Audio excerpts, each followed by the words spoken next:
he describes Japan as a country that is excellent in producing students that are A minuses or B pluses, very high average. But if you happen to be an A plus or a C minus, you're out of the mainstream for better or for worse, and more often for worse. And you could imagine how that is and how it could be detrimental to having an innovative mindset, because innovation can only flourish, right, if you can freely express yourself. It flourishes in freedom. And I believe that this is where American universities have no rival, this fostering of risk-taking and facing the fear of failure.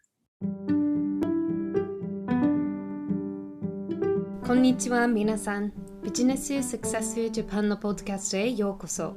Hello everyone and welcome to the Business Success Japan podcast. This is your host, Lydia Buchelman. This podcast is for individuals who want to develop and strengthen the communication skills and mindsets that are essential in a Japanese business environment. The helpful, practical suggestions and engaging insights offered here provide listeners with the in-depth cultural context needed to achieve their own version of success while collaborating with Japanese counterparts.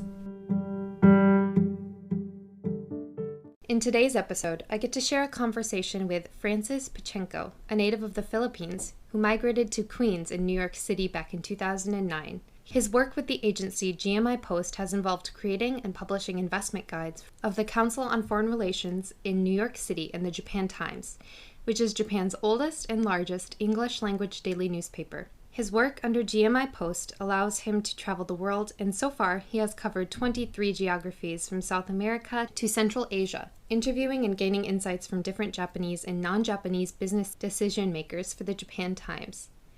But before I share Francis's insights with you, let's go over a little bit of Japanese. In the previous episode, we learned just one useful phrase for complimenting someone in Japanese. Me ga takai. Me ga takai. Me ga takai. Me is the Japanese word for I, while takai is an adjective meaning tall, high, or often even expensive, depending on the context. Ga marks the preceding word as the subject of the sentence, so this phrase literally could mean roughly, the eye is tall. In reality, however, the easiest English equivalent to keep in mind is you have good taste. To learn more about how to use this phrase, be sure to listen to the beginning of the previous episode of the podcast with Cindy Bissick. In today's episode, I want to introduce a word that is central to the conversation. Monozukuri. Monozukuri.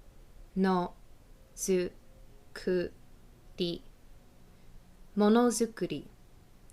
If you look at the kanji this word is written with, you can grasp the meaning as thing-making. While not as widespread as the concept of kaizen, monozukuri is another business term that is sometimes used to refer to manufacturing. But more than that, it also carries a strong connotation of pride in one's work and continual striving to produce a high-quality product. So in reality, monozukuri could also just as correctly be translated as craftsmanship, depending on the context. It's difficult to do justice to this word in translation, as it's inherently bound to Japanese culture, but hopefully the significance of the concept will become clearer in today's interview. So be sure to keep listening to learn more.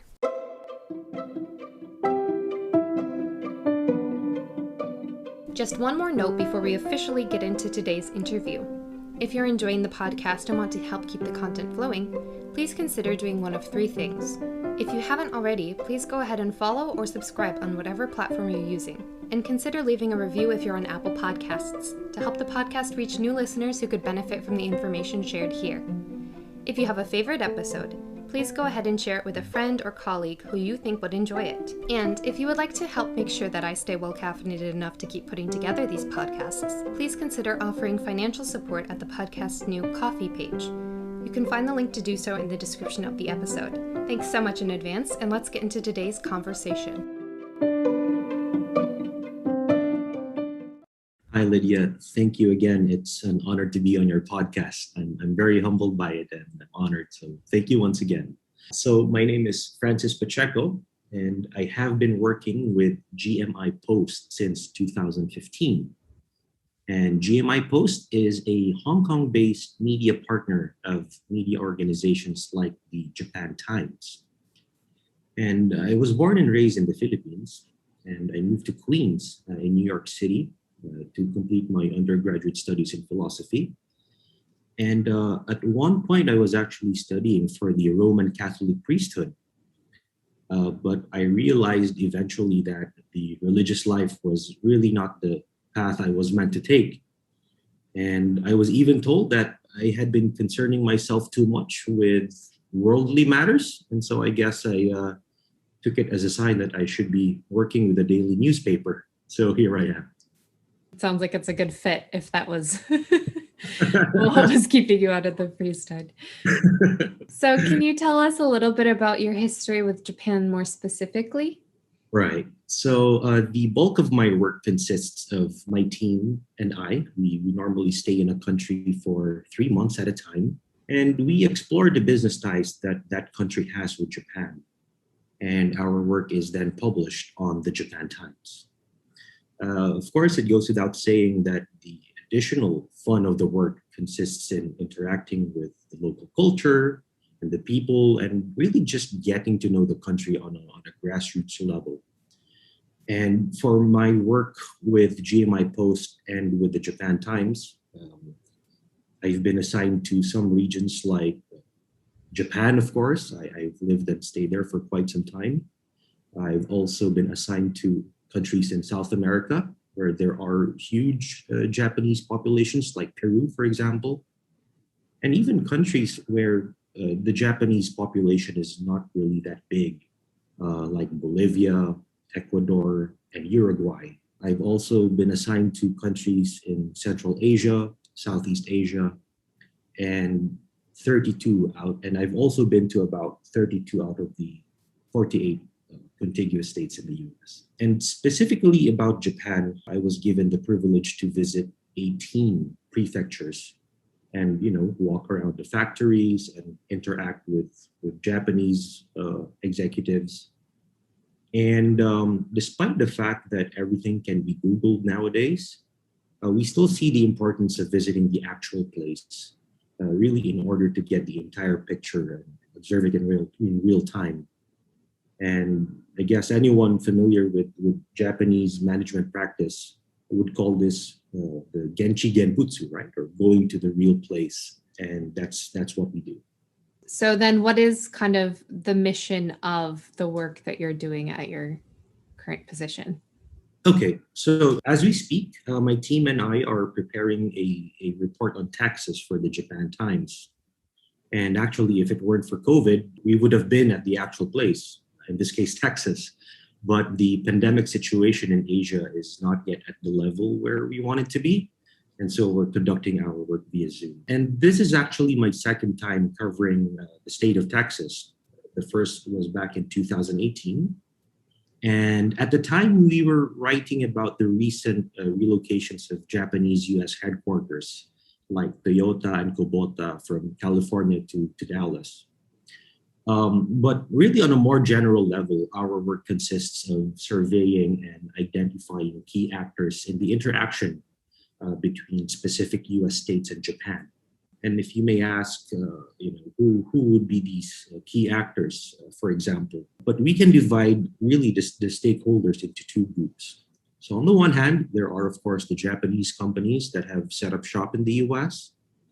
And my experience interacting with Japanese executives abroad, for example, in America, is that one of their priorities is to constantly communicate to the Japanese public about the success of their subsidiaries, as well as to show how they are committed to investing in their local communities. And so I did a couple of research, and about 6,000, I guess a little bit more than 6,000 Japanese companies operate in the US. And of that, about 250 Japanese companies have some presence in Texas. And quite a good number of them are in niche manufacturing. Now, on the other hand, you have the stateside folks. So these would be American companies that are involved in the Japanese manufacturing supply chain in some way or form. And a point of pride in that relationship is quite a number of them are minority run.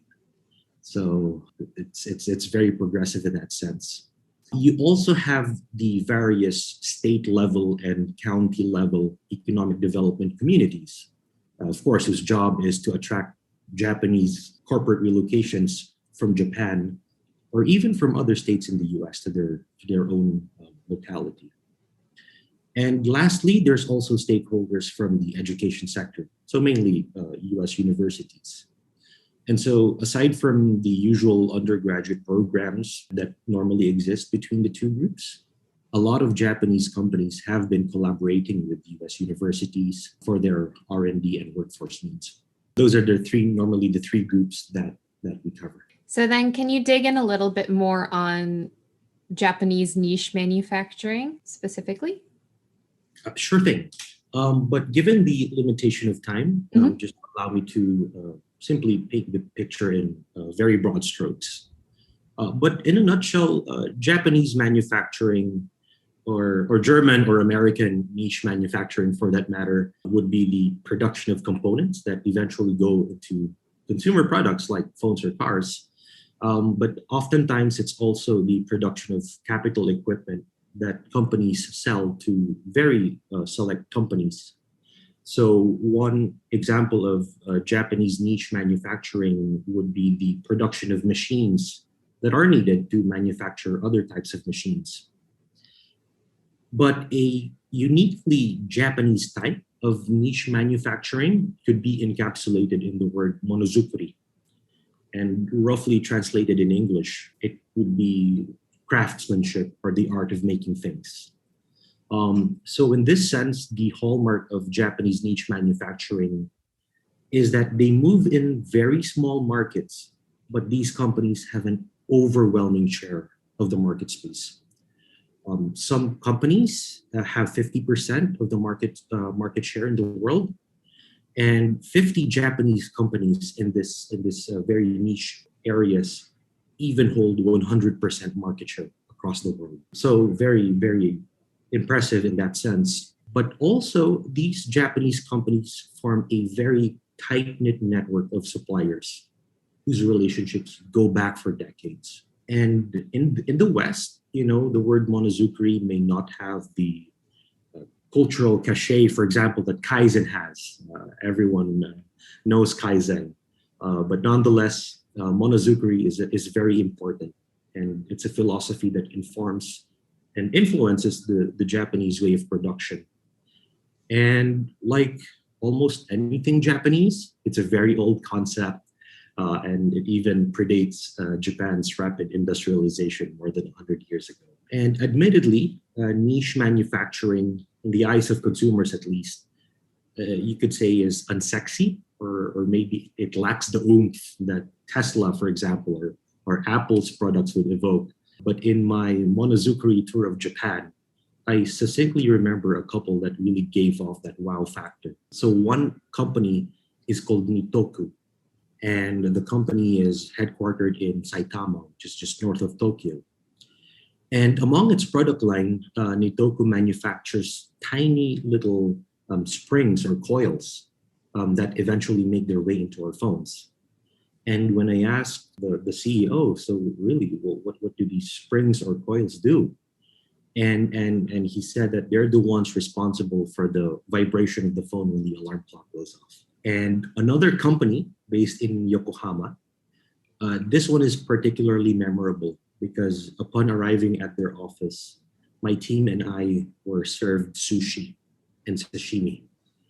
And I thought, well, that's quite an extravagant show there of omotenashi, or hospitality. And only when we finished eating the sashimi did they say, the salmon that you ate is 3 months old. And in fairness, the president also got a slice from the same fish. So I didn't quite worry there. But this company in question, it's called Technican. It's headed by Mr. Yoshio Yamada. And his company happens to manufacture machines that employ liquid freezing. And the long and short of it is the liquid freezing technology that they use, they preserve the cellular composition of the food so that once the sashimi thaws, you get the same flavor and texture as on the first day it was first frozen. So those are just some of the examples of niche manufacturing that I really personally thought this is really impressive. For years, we have been reading news articles that talk about the decline of Japanese manufacturing, especially in the face of South Korean or even now mainland Chinese competition. And of course, these articles contain elements of truth, but it is because they often look at Japan's competitive edge from the point of view of consumer products, like electronics or white goods like dishwashers or TVs, right? But in this sense, sure, you have players like Samsung and LG that definitely have edged out Japan in this sense, especially in terms of marketing, and to a larger extent in the digital revolution. However, in my observation, the Japanese have eventually learned how to pick their battles. And I guess continuing this analogy, Japan has switched the battlefield and brought the fight to the area of niche manufacturing, where they still have market share dominance. One example of this kind of movement would be Hitachi. I remember the days when we used to have a Hitachi AM/FM radio back in the Philippines, and you'd never find one of those nowadays in the stores, right? But Hitachi has shed off a lot of its consumer products, and they're now focusing on capital equipment, like trains, turbines, heavy engineering, and such. And that's one example of a Japanese company that has, I guess, readjusted its center of gravity in order to adapt to a changing world. And one other thing to note about Japanese niche manufacturing is that, and manufacturing in general in Japan, is they are extraordinarily resilient. And you see this in the Great East Japan earthquake back in 2011, where the supply chains were up and running in a matter of weeks. So I think that this resilience doesn't just concern themselves with manufacturing per se, but the Japanese mindset about overcoming trials. And there's actually a very good book about that. The title of the book is Bending Adversity. And I encourage people to read it. The author is David Pill. Thank you for that overview. It definitely sounds like we could spend the whole episode just talking about niche manufacturing specifically. Right. But just in the interest of time, could you move to talk a little bit about what role American universities have been playing specifically when it comes to addressing the concerns and the pain points that Japanese manufacturing companies face in the States? So, universities, I want to say the importance of US universities as far as the Japanese companies are concerned is not simply for creating a feeder for future employees, but I believe the US universities can also be an area where younger Japanese could acquire that American value of not fearing to fail. In one of my conversations with the CEO of a Texas-based medical device company, so this company works a lot with Japanese suppliers and customers. He describes the Japanese as a society. Well, if we are going to use the classroom analogy, right? He describes Japan as a country that is excellent in producing students that are A minuses or B pluses, very high average. But if you happen to be an A plus or a C minus, you're out of the mainstream for better or for worse, and more often for worse. And you could imagine how that is and how it could be detrimental to having an innovative mindset, because innovation can only flourish, right, if you can freely express yourself. It flourishes in freedom. And I believe that this is where American universities have no rival, this fostering of risk-taking and facing the fear of failure. And so in this sense, I believe American universities have to be more aggressive in their outreach to Japanese universities and companies for that matter. And I think there's a lot of value that they can provide beyond just the student exchanges. So one concrete example would be that Japanese subsidiaries in the US themselves are involved in product R&D, where they can contract universities for lab work, QA testing, and they even provide internships for undergraduates. And second is that bridging two very different cultures is just as much as a strategic priority for a company as anything else.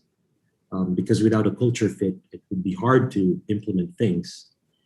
And I think that, for example, business schools in the US could be useful in such matters in bridging the culture gap between Japan and the US.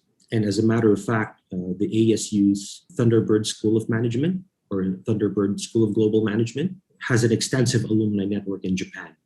And they're actively globalizing Japanese companies from the inside out. So that's one example. And another area in which Japanese manufacturing, and I guess the Japanese economy as a whole, is having difficulty with, is in digital transformation. So they call this DX for short. DX is also another point of collaboration between American universities and Japanese manufacturers. Because as people know, innovation is a process. Sometimes it's messy, it's born out of trial and error. And almost always, no one person can take the credit for the things that innovation produces. However, once the Japanese company or a manufacturer innovates something, the next question there is, how do you synthesize it? How do you market it? How do you commercialize it? And I think that this is an area where American ingenuity and American, or the risk-taking part, would complement well with the strengths of the Japanese. And especially that digital transformation as well is rapidly blurring the lines between strictly manufacturing and, say, the customer-facing aspect of it, especially outside of Japan. And so I guess the next step here is that the universities as well can provide an outpost of innovation for Japanese companies in the US. It definitely exemplifies the cliche in Japan of the nail that sticks out gets hammered down, where you want to cultivate B pluses and A minuses, but if you try to force everybody to fit into that narrow range, you miss out on people who are inherently the innovators. It's usually the people who don't fit in so well who end up trying something fundamentally new and different. So yeah, right. Not if you can't make space for that in your organization, let alone your culture, that can right. make innovation particularly difficult. And that's a great point. And actually, Japanese have been innovators in the past. I mean, there have been, Japan has had two startup booms in the past, right? One during the Meiji era and one right after the Second World War. And the companies, they're the Mitsubishis of the world right now, the Mitsuis, the Panasonics. They were founded by someone, and normally they were the innovators. And regarding manufacturing, yes, there is a virtue to this kind of uniformity and standardization. And that's one of the reasons why Toyota, for example, became a leader in manufacturing. However, now that, as I mentioned, the lines between the physical thing and software, which is normally open source, this is an area where, I don't want to say rocking the boat because that's not Japanese per se, but this is an area where they really need to be comfortable. So could you share a little bit about some of the interplay between the idea of monozukuri, Japanese small and medium-sized enterprises, and then internationalization? Sure. So there was a point in the past when Japanese manufacturing actually had a negative reputation due to their substandard quality. And it was a situation similar to how the West viewed mainland Chinese electronic brands in the early 2000s, for example. But eventually, though, through the Japanese company's efforts at continuous improvement, the consumer world came to equate Japanese brands with quality. And actually, back in the 50s, it was an American by the name of W. Edwards Deming who introduced to Japan this whole quality process. And at the time, Mr. Deming was not popular in America. His thoughts were not really given consideration in the U.S. And only then when U.S. companies realized that they were being overtaken by the Toyotas of the world that they start talking to Mr. Deming. But the Japanese took his teachings to heart very quickly, and for example, we find an ideal example of this manufacturing excellence. For example, in the Sony Walkman back in the 90s, or the Laserdisc.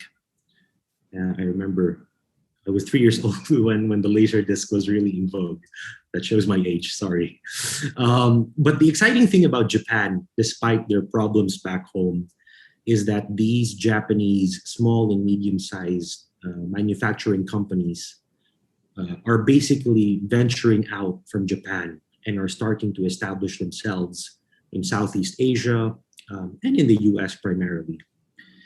And a couple of trends are driving this venturing out, so to speak. So one would be Japan's relatively flat economic growth for 3 decades now, and its other sibling, if you may, Japan's rapidly aging population. And so for a lot of these manufacturing companies, they find themselves in a sink or swim situation where the only path forward is outwards. And concretely speaking, these companies have traditionally considered the US not just as a new market and as a manufacturing base for their operations, but more and more they consider the US really as an outpost of innovation, where they can ultimately bring back that technology home, or equally important, to inject fresh mindset into how they operate the company. So from what you've seen, it's very much a two-way street in terms of bringing what these unique Japanese companies have to offer to these new areas, but then also taking new ideas from those areas and bringing them back to Japan. That is correct, especially in I do want to compare and contrast how the Japanese approached investment in the U.S. back in the 80s and how they approach investment in the U.S. today. And just to provide a point of reference, one of the books about this topic, if you recall Michael Crichton, the author of Jurassic Park, he wrote a novel back in the 90s called The Rising Sun, which mirrored the prevailing belief at the time that Japan is overtaking the US, not only economically, but in all aspects. And the 80s were especially famous or infamous, depending on how you look at it, for Japan's purchases of US assets like golf courses. They bought the Rockefeller Center, not to mention other purchases of companies that really formed the backbone of American industry. And some would consider these vanity purchases because at the time, they really didn't know the true value of these purchases. And it has been proven that a lot of these acquisitions really didn't undergo through the thorough due diligence, which the Japanese are known for. But fast forward to today, I could describe a couple of exciting developments in this sense. First is that unlike in the 80s or 90s, when a recently acquired US company would have a Japanese official and a local figurehead executive, now these US subsidiaries are run by local industry veterans. And they know a lot about the local market. They know more intimately about the culture, the customers. And Japanese companies now have this confidence in having the locals run their operations. And it also demonstrates the independence and agility that US subsidiaries enjoy. I mean, on this point, I should mention that it is remarkable given that Japanese companies, like big organizations elsewhere, are like ships that are very hard to steer, and they are driven more by inertia than anything else. And so the US subsidiaries of these Japanese companies are given more leeway because they act as antennas of innovation. And headquarters in Japan expects that they can have access to technology in the US, the workforce, as well as that new mindset of approaching things. And second would be that these US subsidiaries of Japanese companies take innovation very seriously. And even though the days of Japanese consumer hardware dominance is long gone, the changing circumstances in the US and throughout the world, like the COVID pandemic, topics of climate change, sustainability, these have given companies like Panasonic and NEC, the bigger companies, an opening to introduce their innovative products to the US market. And I would be remiss if I shouldn't mention the startup scene in the US, because American startups and the whole community, is still one of the world's most complex ecosystem. And ideal partnerships exist for local startups looking for an exit, for example, and Japanese companies that want to acquire a technology. And recently, as a matter of fact, 18 of Japan's largest companies have put up a fund, an $18 billion fund that will target startups involved in digital transformation and the green economy. And they are targeting startups in the EU and in the US. And more importantly, I think more than just acquiring or having access to technology, I think the Japanese interest in foreign startups is also a quest to diversify their workforce and eventually to welcome fresh takes or new ways of approaching things. And of course, anyone familiar with Japanese culture knows that Japan is a highly collective society, right? Harmony and not rocking the boat for various historical or cultural reasons is a virtue. And hopefully the American startup mentality, or at least its good aspects, can revitalize Japan in this sense. So I was a little bit curious about one thing that you said specifically about this move towards having locals run these subsidiary companies instead of bringing in somebody from Japan to do so. Just from what you've seen, is that primarily just due to the fact that Japanese talent is, because of demographics, becoming harder to come by in a sense, or was that more of an intentional move that you've seen? I think it's a combination of both. One is that the Japanese are really more confident in letting the locals run the place. And this isn't just in the US, but even in other subsidiaries in Europe and even in Southeast Asia. And also because the Japanese have realized their mistake back in the 80s when they would make these mergers and acquisitions without really giving it some hard thought. And so I think the fact that locals are running these US subsidiaries is a testament to the Japanese confidence that they have in their local workforce. So then, are there any other things that Japanese companies have started to do differently with those subsidiary companies in recent years? So aside from looking at the US as an outpost of innovation for these US subsidiaries, more and more they're also becoming involved in local economic development. And this is, this has been true for Japanese manufacturing companies that have provided jobs to the local population. But they're also moving into research and development. They're now having tie-ups with local American companies that specialize in one thing and would integrate that technology into the products that the Japanese manufacture. But also we shouldn't forget that the Japanese expansion in the United States still generally follows the contour of the local business landscape. So for example, if a Japanese automotive supplier lands in the US, they most would probably land somewhere in the Midwest or in the southern United States because, you already have Toyota there, Nissan and Honda. And if that Japanese company happens to be a computer hardware company or even software, Silicon Valley is still the place to be. And Japanese pharmaceuticals have been very active in the Boston and Cambridge area. But at present, California is still the leading state for Japanese companies by several orders of magnitude. But other states are seeing some of the most dynamic involvement. And for example, one of the reasons why Japanese companies have been moving into states like Texas is that these states have a lower tax regime, and it ultimately lowers the cost of doing business for these Japanese subsidiaries. That brings up something else that I wanted to talk about, which is those trends in the US specifically, where American states are starting to kind of compete with each other more explicitly to try to attract businesses, either through those tax benefits or other sort of incentives to get more jobs or more industry into their state. So would you be able to tell us a little bit more about what impact those trends have had on Japanese manufacturing?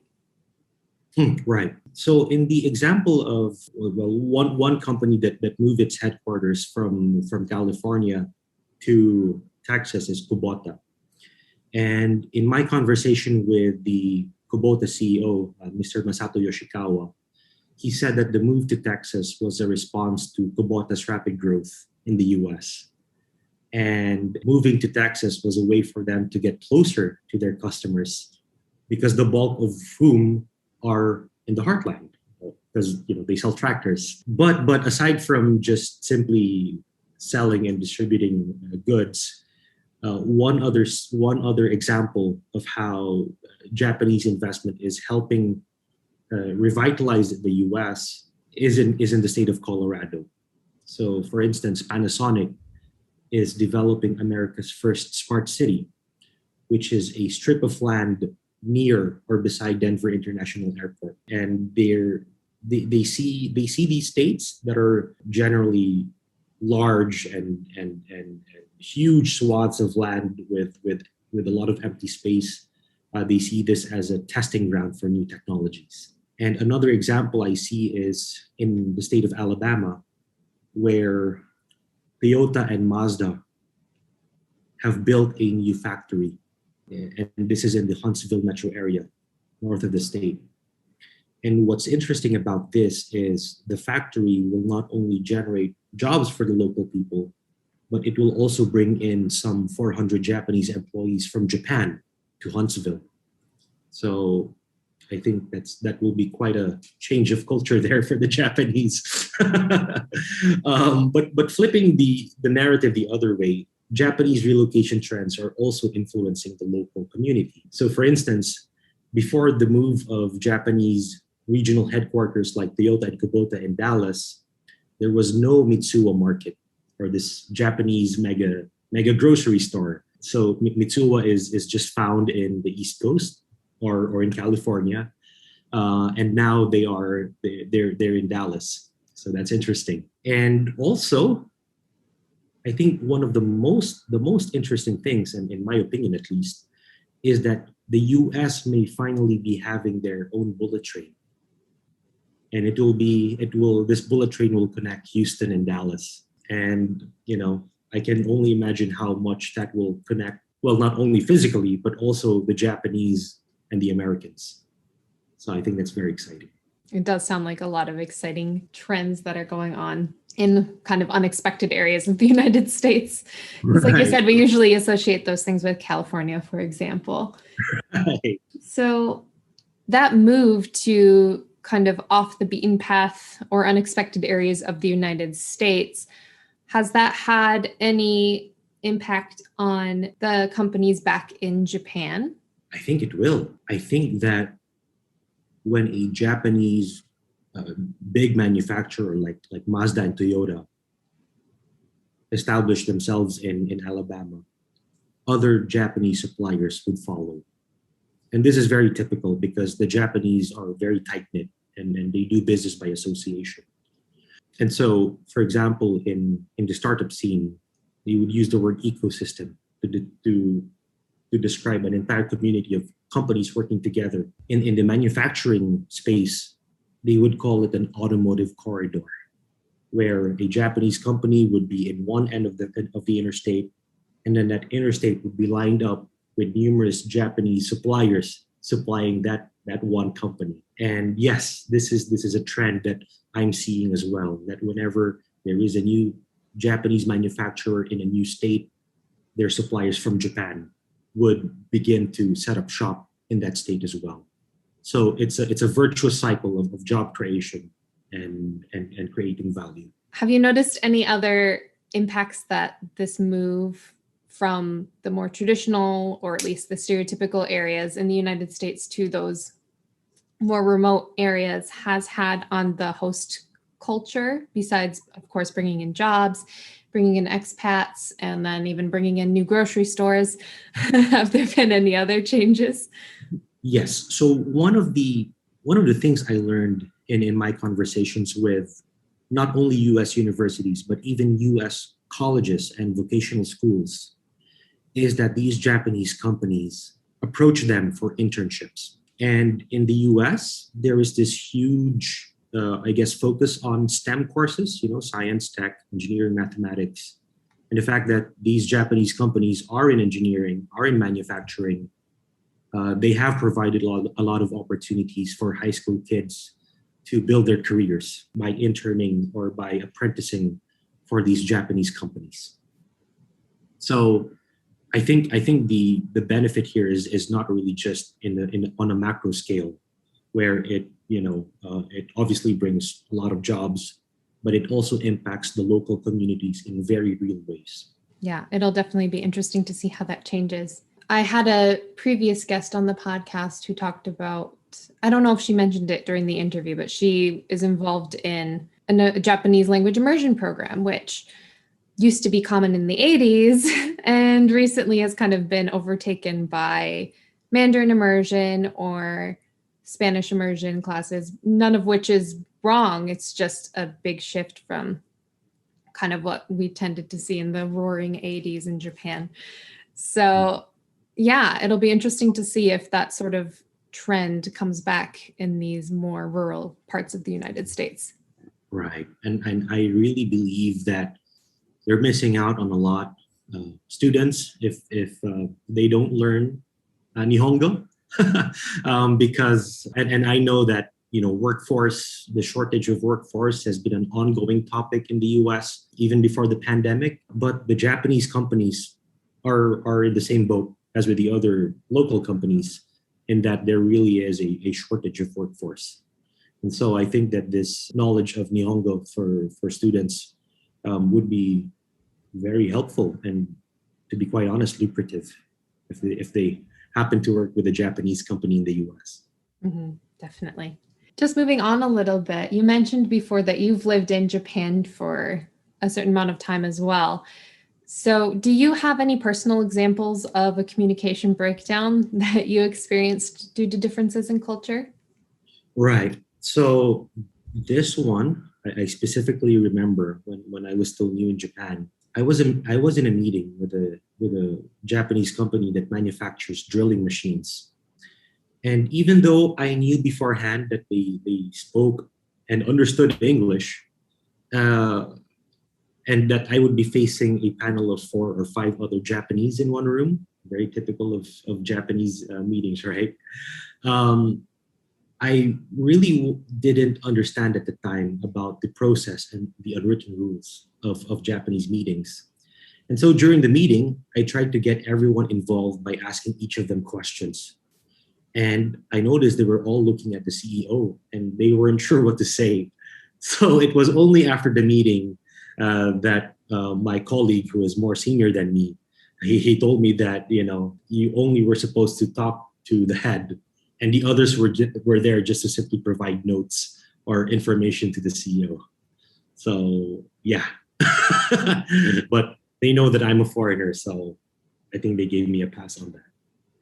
Right, but that's such an easy thing to overlook. Just these unknown unknowns when it comes to culture can have a big impact on how things go. I was used to a very collaborative environment, right? Where in the US, you try to involve everyone in the room as much as possible. But in Japan, it's very different.